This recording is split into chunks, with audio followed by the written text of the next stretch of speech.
શું કરવું જોઈએ?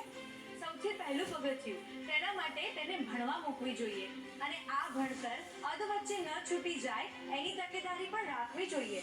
વડાપ્રધાન શ્રી નરેન્દ્રભાઈ મોદીના આ વિઝનને સાકાર કરવા મુખ્યમંત્રી શ્રી ભૂપેન્દ્રભાઈ પટેલે ગુજરાતમાં શરૂ કરી છે નમો લક્ષ્મી યોજના. ધોરણ 9 માં પ્રવેશ મેળવતી ગુજરાતની દરેક દીકરીઓને આ યોજનાનો લાભ મળે છે. ધોરણ 9 અને 10 માં દર મહિને ₹500 ની સહાય અને ધોરણ 10મું પાસ કરતા મળે છે બીજા 10,000 રૂપિયા. એટલું જ નહીં, 11મા ધોરણમાં આવતા જ 12 ધોરણ સુધી દર મહિને મળવા લાગે છે ₹750 અને 12મું ધોરણ પાસ કરતા મળે છે બીજા 15,000 રૂપિયા. કુલ ₹50,000ની આર્થિક સહાય મળે છે. સરકારી કે ગ્રાન્ટેડ શાળામાં ભણતી દીકરીઓને આ યોજનાનો લાભ મળે છે.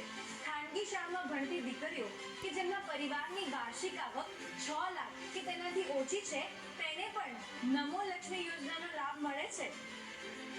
વિકસિત ભારત